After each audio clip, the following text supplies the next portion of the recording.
자, 284페이지 집합건물법이죠. 1번 옳은 걸 찾네요. 1번 보시면 완성되면 분양 목적물의 하자로 계약 목적을 달성할 수 없더라도 분양 계약을 해지할 수 없다. X입니다. 다시 말하면 아파트를 분양받는데 목적을 달성할 수 없다면 계약을 해지할 수가 있죠. 2번 전유 부분이 속하는 한 동의 건물의 설치 보존의 흠으로 인하여 다른 자에게 손해를 입힌 경우 그 흠은 공용 부분에 존재하는 것 추정한다. 맞는 지문이고 이게 답인데 이 별거 아닌데 은근히 시험에 잘 나요. 그래서 전유 부분의 하자로 타인에게 손해를 입힌 경우에는 그 하자는 공용 부분에 있는 것으로 추정한다는 거 꼭 기억해 두시기 바라고요. 그 다음에 3번 임대 분양 전환된 집합 건물입니다. 이게 무슨 말이냐면 임대 아파트였는데 이것이 뭐죠? 분양으로 전환됐단 말이죠. 분양 전환 시점을 기준으로 해서 하자 담보책을 묻는 것이 아니라 다시 말하면 임대할 당시 시점을 기준으로 해서 하자 담보책임을 물을 수가 있겠죠. 3번은 뭐죠? X고. 4번 분양자 아닌 시공자는 특별한 사정이 없는 한 집합 건물의 하자에 대해 담보 책임을 진다. X입니다. 원칙적으로 분양자가 담보 책임을 지는 거고요. 분양자가 망하면 2차적으로 시공자가 담보 책임을 부담하기 때문에 4번도 X가 되고요. 5번 집합 건물에 하자가 발생한 경우 하자 보수에 가늠하는 손해배상 청구권은 집합 건물에 인도시 발생한다. X입니다. 하자가 발생했을 때 발생하겠죠. 그죠? 답은 2번입니다. 2번 문제 틀린 것을 찾는데요. 5번을 보시면 우리가 이 관리인에서 좀 조심할 것이 뭐냐면 2번에 3번 지문 관리는 구분 소유자일 필요가 없어요. 다시 말하면 세입자도 뭐가 될 수 있죠? 관리인이 될 수가 있는데 5번 관리위원회 위원은 반드시 구분 소유자이어야 합니다. 따라서 5번 규약에 다른 정함이 없으면 관리위원회 위원은 전유 부분을 점유하는 자 중에서 X죠. 점유하는 자가 아니라 구분 소유자 중에서 선출하기 때문에 5번이 X가 되는 거죠. 3번 집합 건물의 소유 및 관리가 란 범위에 관한 설명은 틀린 거죠. 다시 말씀드리지만 관리는 구분 소유자일 필요가 없고 세입자도 될 수가 있기 때문에 1번 집합 건물의 임차인은 관리인이 될 수 없다. X가 되는 거죠. 답은 1번입니다. 그 다음에 넘겨보시면 4번 문제죠. 틀린 것을 찾는데 2번을 보시면 공용 부분 사용과 비용 부담은 전유 부분의 지분 비율에 따른다. X입니다. 비용 부담은 지분 비율에 따르는 게 맞아요. 그렇지만 사용은 지분 비율에 따라 사용하는 것이 아니라 용도에 따라 사용하는 거죠. 그죠? 따라서 2번이 X가 되네요.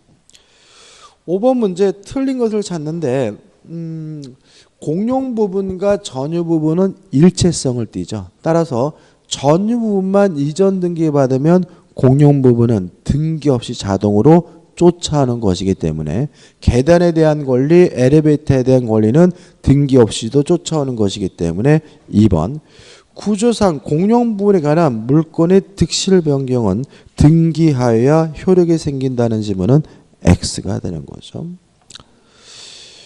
6번 문제입니다. 담보 책임인데요.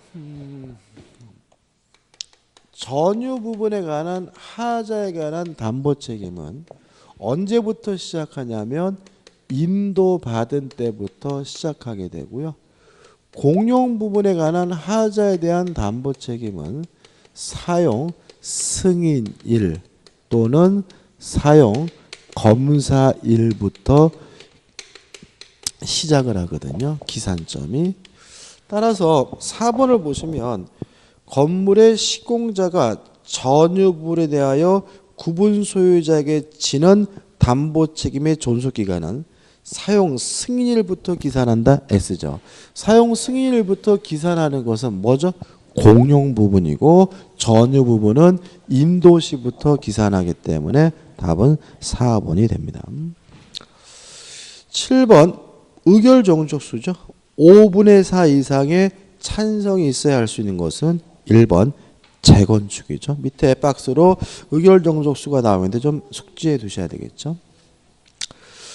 그 다음에 이제 가등기 담보법에 관한 문제로 갑니다.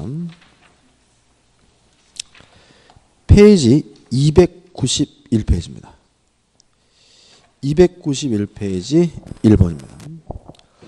가등기 담보 등에 대한 법률에 관한 설명으로 틀린 것을 찾는데 3번 보시면 청산금 미지급으로 본등기가 무효로 되었다면 그 후 청산 절차를 마치더라도 유효한 등기가 될 수 없다 X예요. 일단 가등기 담보법은 강행 규정이기 때문에 청산금을 지급하지 않으면 본등기가 강행복귀 위반이어서 무효입니다. 근데 만약에 나중에라도 청산 절차를 갖췄다면 흠이 치유가 된 것이니까 등기가 뭐로 바뀌겠어요? 유효로 바뀌겠죠. 따라서 답은 3번이 되는 거죠. 넘기셔가지고 2번이죠. 갑은 을에게 1억 원을 빌려주고 이를 담보하기 위해 을 소유 부동산에 가등기를 하였다. 을이 변제기에 채무를 이행하지 않자 갑은 즉시 담보권을 실행하여 부동산의 소유권을 취득하고자 한다.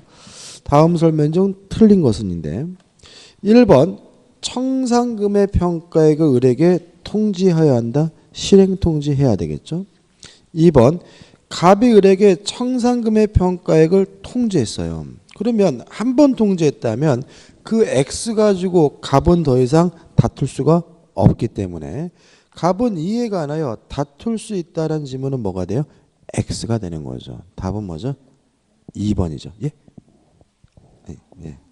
그러니까 지가 통지해 놓고 나중 가서 다투는 건 할 수가 없다. 이런 취지겠죠. 답은 2번입니다. 3번 을이 갑의 통지한 청산금액에 묵시적으로 동의함으로써 청산금을 확정시킬 수 있다. 맞는 지문이고 그 다음에 4번 갑이 을에게 담보권 실행 통지를 하지 않으면 청산금을 지급하더라도 가등기에 기한 본등기를 청구할 수는 없습니다. 왜냐하면 실행 통지하고 2달 기다렸다가 청산금을 지급하고 본등기를 할 수가 있으니까요. 5번 을은 갑이 통지한 청산금액을 다투고 정당하게 평가한 청산금을 지급받을 때까지 부동산 소유권 이전 등기 및 인도채무 이행을 거절할 수가 있겠죠. 다시 말하면 정상적인 청산금을 지급하지 않으면 본등기 못 해주겠다라고 거부할 수가 있습니다. 3번입니다. 가등기 담보되는 법률에 관한 설명으로 옳은 것인데 1번 가등기 담보법은요. 소비대차 계약으로부터 발생한 채권에 대해서만 적용됩니다. 따라서 공사대금 채무를 담보하기 위한 경우에는 가등기 담보법이 적용되지 않습니다. 2번 가등기 담보는 기본적으로 저당권입니다. 따라서 가등기 담보가 설정되더라도 소유자가 사용 수익하고요. 소유자가 과실을 수취하게 되거든요.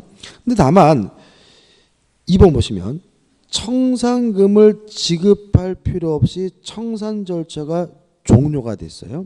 그러면 청산 절차가 종료가 됐다는 말은 가등기 담보권자가 뭘 취득했다는 얘기죠? 소유권을 취득했다는 얘기잖아요. 그러면 그때부터 담보 목적물의 과실 수취권은 누구에게? 채권자로 넘어갈 테니까 2번이 뭐죠? 맞는 질문이 되겠죠. 3번 가등기 담보법상 처분 청산은 허용되지 않고요. 귀속 청산만 허용되기 때문에 3번 선택할 수 있다. X가 되고요. 4번 변제와 담보 말소는 동시행 관계가 아니죠. 먼저 변제하고 나중에 담보를 말소하는 거니까 4번도 X가 되고요. 그 다음에 5번 담보 가등기 후에 저당권자 후 순위 저당권자는 청산기간 내라면 자신의 채권에 변제기가 도래하지 않았더라도 경매를 청구하는 것이 가능하기 때문에 5번도 X가 됩니다. 4번입니다. 갑은 을의 X토지에 대하여 가등기 담보권을 취득하였으나 을은 변제기에 채무를 이행하지 않고 있다. 다음 설명 중 틀린 것인데 5번을 보시면 청산기간 전에 을의 다른 채권자의 강제 경매로 제3자가 X토지 소유권을 취득했어요. 그러면 가등기 담보는 뭐로 취급하냐면 저당권으로 취급하거든요. 그래서 경매가 이루어지면 모든 저당권은 무조건 소멸된다는 원칙에 따라서 가등기 담보도 소멸하고요. 배당금만 받을 수가 있기 때문에 갑은 가등기에 기한 본등기를 청구할 수 있다는 지문은 X가 되고요. 답은 5번이 됩니다. 넘겨셔가지고 5번 문제입니다. 가등기 담보 등에 관한 법률상 채권자가 담보 목적 부동산 소유권을 취득하기 위하여 채무자에게 실행 통지를 할 때 밝히지 않아도 되는 거죠. 자, 한번 생각해 보죠. 자, 실행 통지를 할 때 뭘 통지하냐면요. 청산금이 얼마인지를 통지하겠죠. 근데 청산금은 어떻게 계산이 되냐면 목적물의 가액에서 뭘 빼냐면 자신이 받을 채권액과 자신보다 선순위 권리자가 받을 채권액을 공제해야 뭐가 돼요? 청산금이 되거든요. 그러면 실행 통지할 사항이 뭔지 알 수 있죠. 청산금이 얼마인지 통지하고요. 목적물의 가액 통지하고 자신이 받을 채권액 뭐예요? 통지하고 선순위 권리자가 받을 채권액을 뭐합니까? 통지하겠죠. 따라서 뭐는 통지할 필요가 없냐면 2번 후순위 담보권자가 받을 돈은 뭐 할 필요 없는 거죠? 통지할 필요가 없는 거죠. 답은 그래서 뭐죠? 2번이 됩니다. 6번 갑은 을로부터 1억 원을 빌리면서 자신의 X 건물의 저당권을 설정해 준 다음 병으로부터 2억 원을 빌리면서 X 건물에 양도담보를 제공하고 병 명의로 소유권 이전 등을 해 주었다. 다음 설명은 틀린 거죠. 자, 그러면 1순위가 을 앞으로 저당권이 설정되어 있고요. 2순위가 병 앞으로 뭐가요? 양도담보가 설정이 되어 있는 거죠. 자, 틀린 걸 찾는데 3번을 보시면 X 건물이 멸실 훼손되면 그 범위 내에서 병의 양도담보권과 피담보 채권은 소멸한다. X예요. 이게 말장난입니다. 자, 한번 생각해 보세요. 자, 이거죠. 을이 갑에게 1억을 빌려주고 받을 채권이 있고요. A 건물에다가 저당권 설정했어요. 그러면 건물이 멸실되면 저당권이 없어지겠죠? 채권이 없어지는 건 아니잖아요. 그죠? 다시 말하면 목적물이 멸실 훼손되면 저당권이 없어지고 양도담보권이 없어지는 것이지 뭐가 소멸되는 건 아니에요? 채권, 받을 돈이 없어지는 것은 아니니까 피담보 채권은 소멸한다. X고요. 답은 3번이 되는 거죠. 완전 말장난이죠. 7번 문제입니다. 갑은 을에게 빌려준 1,000만 원을 담보하기 위해 을소의 X토지의 가등기를 마친 다음 병이 X토지의 저당권을 취득했어요. 그러면 이거는 1순위가 갑 앞으로 가등기 담보가 설정되어 있고 2순위가 병 앞으로 뭐가 설정되어 있죠? 저당권이 설정되어 있다는 걸 알 수가 있죠. 옳은 걸 찾습니다. 1번 을의 채무 변제 의무와 가등기 말소 의무는 동시행 관계에 있다. X. 변제와 담보 말소는 뭐가 아니죠? 동시행 관계가 아니죠. 2번 갑이 청산기간이 지나기 전에 가등기에 기한 본등기를 마쳤다면 가등기 담보법을 위반한 거죠. 가담법은 뭐죠? 강행 규정입니다. 따라서 그 본등기는 무효이다. 맞는 질문입니다. 답은 2번입니다. 3번 을이 청산기간이 지나기 전에 한 청산금에 관한 권리의 양도는 이로써 병에게 대항할 수 있다. X. 병에게 대항할 수가 없고요. 4번 병은 청산기간이 지나면 그의 피담보 채권 변제기가 도래하기 전이라도 X토지 경매를 청구할 수 있다. X입니다. 요 병 후순위 저당권자는 경매를 청구하는 것이 가능한데 청산기간 내에만 청구할 수 있죠. 청산기간이 지나면 더 이상 경매를 청구할 수가 없기 때문에 4번도 뭐가 돼요? X가 되고요. 5번 가등기 담보권 실행에 의한 경매 절차에서 X토지 소유권을 정의 취득했다면 경매가 이루어지면 모든 저당권은 무조건 소멸된다는 원칙에 따라서 병의 갑의 가등기 담보도 소멸하고요. 병의 저당권도 뭐가 돼야 돼요? 소멸돼야 되니까 갑의 가등기 담보권은 소멸하지 않는다. X가 되는 거죠. 8번입니다. 을은 갑으로부터 1억 원을 빌리면서 자신의 X토지를 양도담보로 제공하고 갑 명의로 소유권 이전 등기를 마쳤다. 그 병은 X토지를 사용 수익하던 을과 임대차 계약을 맺고 그 토지를 인도받아 사용하고 있다. 다음 설명 중 틀린 것은 1번 보시면 갑은 피담보 채권의 변제기 전에도 병에게 임료 상당을 부당이도 반환 청구할 수 있다. 이게 X예요. 왜 그러냐면 이런 질문이 나오면 양도담보를 뭐로 바꿔 생각하시면 되냐면 저당권으로 바꾸면 되거든요. 그러면 저당권이 설정됐더라도 임대료는 누가 받는 거죠? 채무자, 소유자가 받는 거거든요. 따라서 양도담보가 설정됐더라도 채무자인 누가 임대료를 받는 거죠? 을이 받는 거죠. 따라서 임대료에 대해서 부당이득 반환을 뭐 할 수는 없어요? 청구할 수는 없는 거죠. 답은 뭐죠? 1번이 됩니다. 자, 이제 마지막으로 이제 부동산 실권리자 명의 등기에 관한 법률입니다. 자, 298페이지부터 이제 문제가 나오고요. 부동산 실명법에 관한 문제는 좀 까다롭게 느껴질 수가 있거든요. 자, 하나씩 풀어보죠. 1번 298페이지입니다. 갑과 을은 부동산 실권리자 명의 등기에 관한 법률에 적용을 받는 명의신탁 약정을 통하여 병소유 X 건물의 소유권 등기를 을 명의로 하였다. 다음 설명 중 다음 중 틀린 것은 1번 갑이 X 건물을 매수한 후 자신에게 등기 이전 없이 곧바로 을에게 소유권 이전 등기를 했어요. 자, 그럼 이게 무슨 말이냐면 이런 거죠. 갑이 병과 만나가지고 매매 계약을 하고요.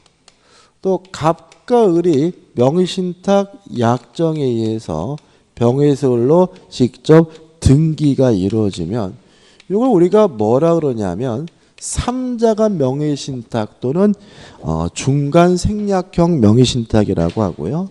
효과는 명의신탁 약정 무효고요. 등기도 무효이기 때문에 매도인인 병에게 아직도 뭐가 있는 거죠? 소유권이 있는 거거든요. 따라서 병은 여전히 갑에 대한 소유권 이전 의무를 부담한다. 맞습니다. 이게 왜 맞냐면 여기서 유효한 것이 있어요. 갑과 병 간의 매매 계약은 유효해요. 따라서 갑은 병에게 이전 등기해달라고 요구할 수 있는 뭐가 있어요? 채권이 있거든요. 따라서 병은 갑에게 채무가 있다, 의무가 있다. 1번은 뭐죠? 맞는 지문이 되는 거죠. 2번 을이 갑의 허락 없이 A에게 X 건물을 신탁하여 재건축 사업을 진행하는 경우 특별한 사정이 없는 한 갑은 명의신탁 약정의 무효를 이유로 A에게 대항하지 못한다. 맞습니다. 다시 말하면 명의신탁 약정이 무효더라도 제3자는 선악불문하고 정당의 권리를 취득할 수 있기 때문에 그렇습니다. 3번 을에게 X 건물을 매도한 병이 갑을 간의 계약 명의신탁 약정에 관하여 선이라면 그 약정은 유효하다. X예요. 자, 그럼 이것도 뭐냐면 달라졌죠. 갑이 을과 만나서 명의신탁 약정을 하고요. 명의수탁자인 을이 매도인인 병과 만나서 직접 매매 계약도 하고 직접 병에서 을로 이전 등기까지 해줬다는 얘기죠. 그래서 3번 지문은 뭐로 바뀐 거예요?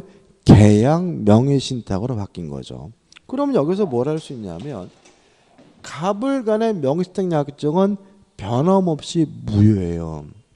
근데 문제는 매도인이 선이라면 물권 변동 등기는 뭐해요? 유효하기 때문에 수탁자가 뭘 갖게 되냐면 소유권을 갖게 되거든요. 근데 지문은 뭐가 유효하다고 나와 있냐면 그 약정은 유효하다.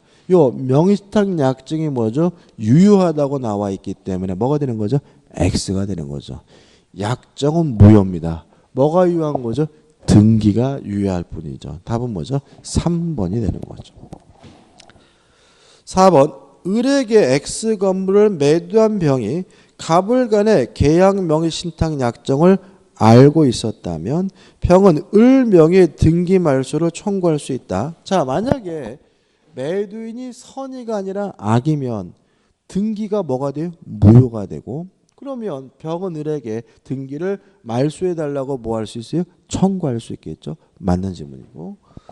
5번 갑과 을이 법률상 부부이고 위법한 목적이 없었다면 갑은 명의신탁 약정 해지를 원인으로 하여 소유권 이전 등기를 청구할 수 있다. 맞습니다. 왜냐하면 부부간, 종중재산, 종교단체 재산에 대해서는 불법한 목적이 없다면 명의신탁 약정이 유효하기 때문에 그렇죠. 답은 뭐죠? 3번이고 지금까지 나온 문제 중에서 가장 까다로운 문제가 아닌가 싶어요. 솔직히 좀 너무 지나치게 어렵고 복잡하게 된 것 같아요.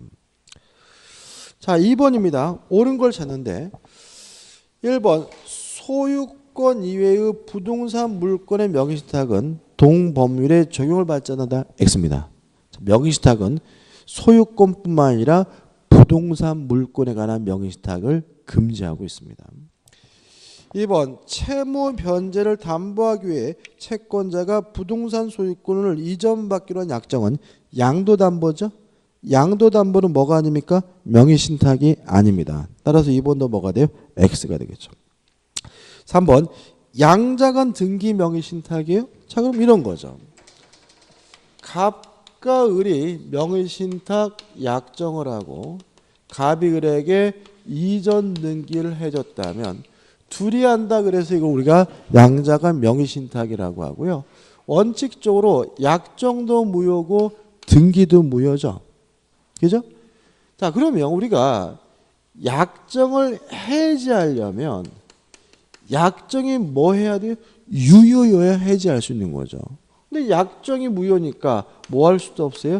해지할 수도 없는 거고요. 그냥 단순히 갑은 자신이 소유권자란 이유로 의뢰 등기에 대해서 뭐 하면 되는 거예요? 말소를 청구하면 되는 거거든요. 따라서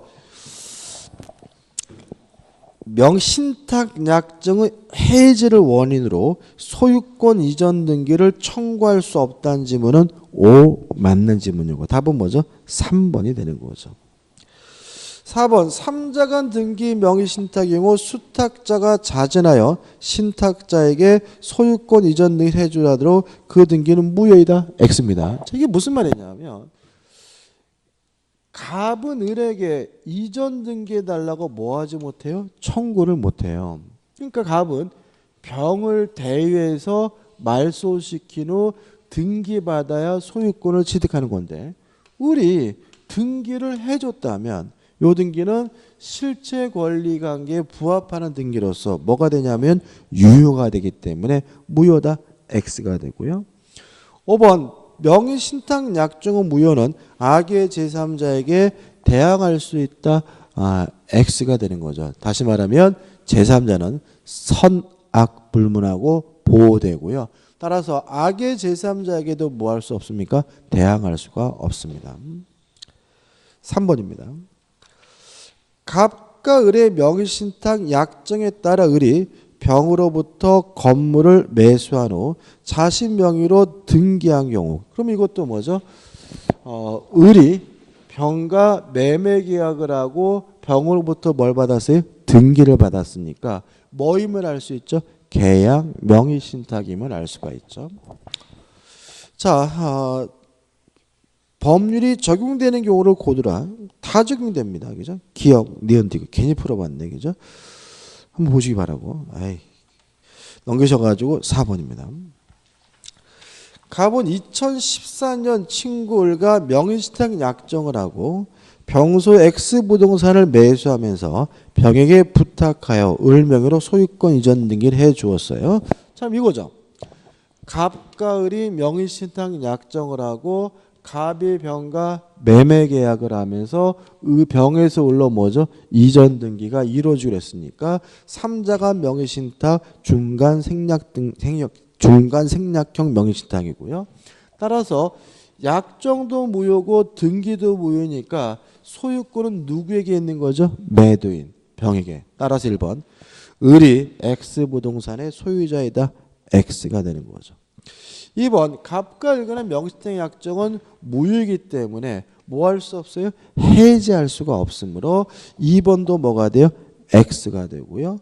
또 갑과 을 간의 관계는 무효이기 때문에 갑이 을에게 직접 이전 등기해 달라고 뭐 하지 못해요? 청구하지 못하니까 3번도 뭐가 돼요?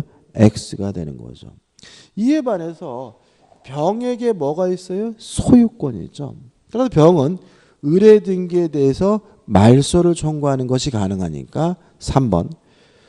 4번 병은 진정명의 회복을 원인으로 을에게 소유권 이전 등기를 청구할 수 있다. 맞는 지문이고 답은 뭐죠? 4번이 되는 거죠. 누가 소유자입니까? 매도인이 소유자인 거죠. 근데 5번은 X입니다. 왜냐하면 사실은 관계에 있는 배우자는 법적으로 뭐가 아니에요? 부부가 아니기 때문에 명의신탁 약정이 유효가 아니라 뭐죠? 무효가 되겠죠. 5번 문제입니다.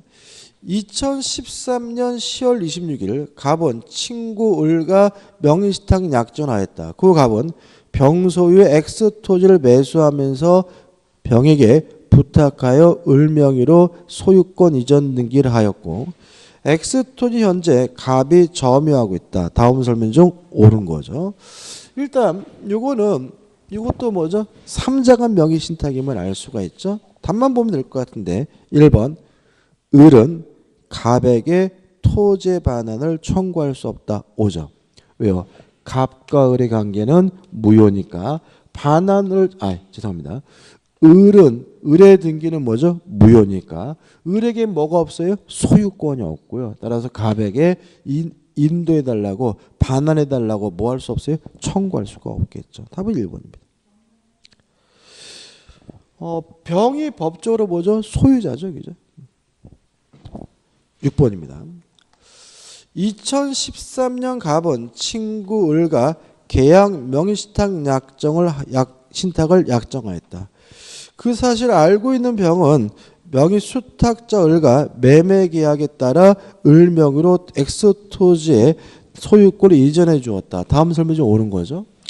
자, 여기서 조심할 것은 계약 명의신탁은 요 등기가 유효하려면 매도인이 뭐 해야 돼요? 선해야 되죠.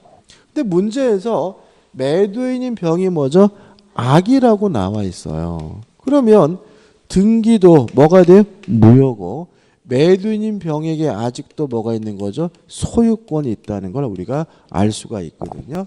따라서 4번을 보시면 을이 X 토지를 정에게 매도하여 소유권 이게 그 얘기는 안 해요. 1번부터 1번. 을은 X 토지에 대한 소유권을 취득한다. X. 아직도 매도인인 병에게 뭐가 있어요? 소유권이 있고 2번 갑은 병에 대한 X 토지에 대한 소유권 이전 등 청구할 수 있다. X. 왜냐하면 갑과 병은 아무 관계가 없죠. 그죠? X. 3번 을이 X 토지 소유권 이전 등기를 말소하지 않더라도 병은 을의 매매대금 반환 청구를 거절할 수 없다. X죠. 5번 을이 X 토지를 선의의 정에게 매도하여 소유권 이전 등기를 한 경우 을의 행위는 병의 소유권에 대한 침해 행위가 아니다. X. 소유권에 대한 침해 행위입니다. 누가 소유자죠? 병이 소유자니까요. 근데 요 세 가지 명의신탁의 공통점은 뭐냐면 명의수탁자가 자기 앞에 등기된 것을 기하로 제3자에게 팔아먹고 이전 등기를 해주면 요 제3자는 선, 악, 불문하고 뭘 갖죠? 소유권을 갖죠. 그죠? 다만 아는 것을 넘어서 적극 가담해야 반사회적 법률은 무효이기 때문에 뭘 취득하지 못합니까? 소유권을 취득하지 못하거든요.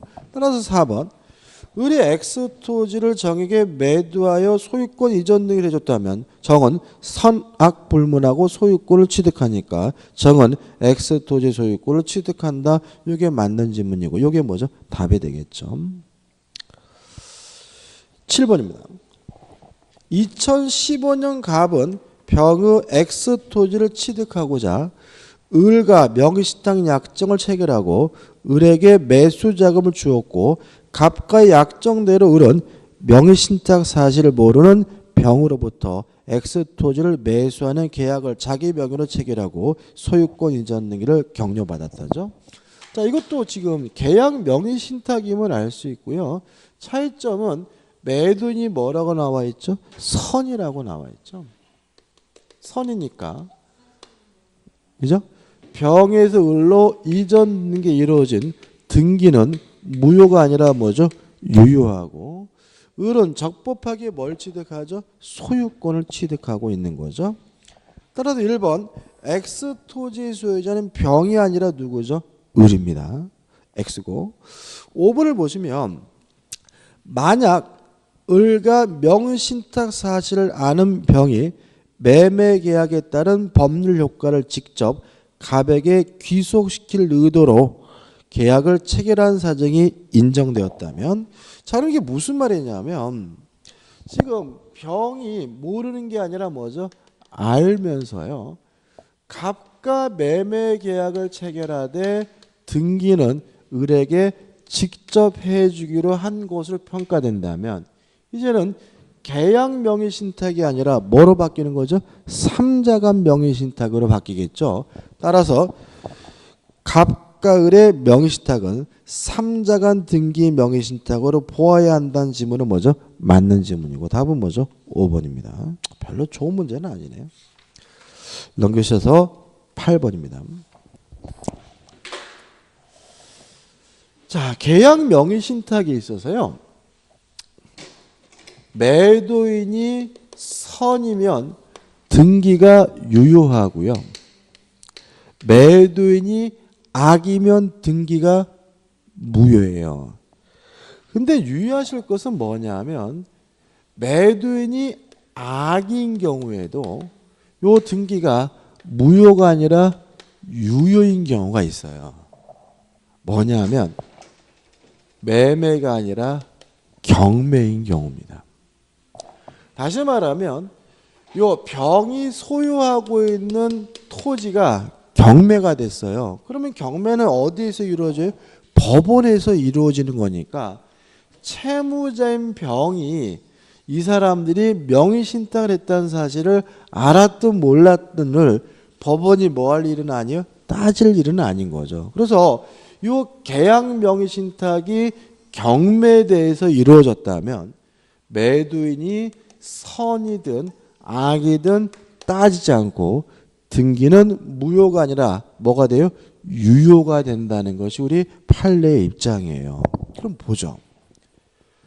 부동산 경매 절차에서 병소의 X 건물을 취득하려는 갑은 친구 을과 명의신탁 약정을 맺고 2018년 을 명의로 매각 허가 결정을 받아 자신의 비용으로 매각대금을 완납하였다. 그 을 명의로 X 건물의 소유권 이전 등기가 마쳐졌다면 채무자인 병이 채무자인 매도인이 악이든 선이든 따질 필요 없이 이전 등기는 뭐예요? 유효하기 때문에 3번 병이 갑과 을 사이의 명의신탁 약정이 있다는 사실을 알았더라도 을은 X 건물의 소유권을 취득한다. 이 지문이 뭐죠? 맞는 지문이고 답이 됨을 주의하시기 바랍니다. 9번입니다. 갑은 2015년 10월 17일 경매 절차가 진행 중인 을 소유 토지를 취득하기 위하여 병에게 매수 자금을 주면서 지급하면서 병 명의로 소유권 이전 등기를 하기로 약정하였다. 병은 위 약정에 따라 위 토지에 대한 매각 허가 결정을 받고 매각 대금을 완납한 후 자신 명의로 소유권 이전 등기를 마쳤다. 다음 설명 중 옳은 것인데 똑같죠? 달라지는 것은 매도인이 누구예요? 을이고 명의 수탁자가 뭐죠? 병이고 경매니까 매도인 을이 선악불문하고 수탁자인 병은 뭘 취득해요? 소유권을 갖게 되는 거거든요. 따라서 옳은 것은 기억 갑과 병의 관계는 계약 명의 신탁에 해당한다. 맞죠? 니은번 갑과 병의 명의 신탁 사실을 을이 알았다면 병은 토지 소유권을 취득하지 못한다. X죠. 을이 알든 모르든 소유권은 뭐죠? 등기는 유효하니까요. 디귿번 갑은 병에 대하여 매수 자금의 상당의 부당이득 반환을 청구할 수 있다. 맞습니다. 이게 왜 그러냐면 을이 선악불문하고 병은 뭘 가져요? 소유권을 가지니까 갑은 병에게 소유권 자체를 넘겨달라고 요구할 수는 없어요. 다만 준 돈, 매매, 대금에 대해서만은 부당이득으로 반환해달라고 뭐 할 수 있어요? 청구할 수가 있기 때문에 답은 3번이 되는 거죠. 10번입니다. 갑은 조세포탈, 강제집행, 면탈 또는 법령상 제한의 회피를 목적으로 하지 않고 배우자 을과 명의신탁 약정에 따라 자신의 X토지를 을 명의로 소유권 이전 등기를 마쳤어요. 그러면 유효한 명의신탁이죠. 갑과 을이 명의신탁 약정에 의해서 갑이 을에게 이전 등기를 해줬는데 갑과 을의 관계가 부부고 아무런 세금 포탈 등의 불법한 목적이 없다면 약정도 유효하고 등기도 유효하고요. 결론은 대내적으로는 갑에게 뭐가 있어요? 소유권이 있는 거고요. 대외적으로는 제3자에 대해서는 수탁자인 을에게 뭐가 있는 거죠? 소유권이 있는 거죠. 그래서 유효한 명의신탁은 대내적 관계와 대외적 관계가 분리되는 법현상이 이루어지게 되거든요. 3번을 보시면 정이 X토지를 불법 점유하고 있어요. 그러면 정의 입장에서는 누가 소유자인 거죠? 을이 소유자인 거죠? 그죠? 그러면 물권적 충우권도 누가 행사해야 돼요? 을이 행사해야죠. 왜요? 제3자에 대해서는 을이 소유자니까요. 따라서 3번 정이 X토지를 불법 점유하는 경우 갑은 직접 정에 대해 소유물 반환 충우권을 행사할 수 있다는 지면은 X다. 왜냐하면 대외적으로는 수탁자인 누구의 소유죠? 을의 소유이기 때문에요. 자, 이렇게 해서 이제 기출문제 강의를 마쳤고요. 그동안 수고 많으셨습니다. 고맙습니다.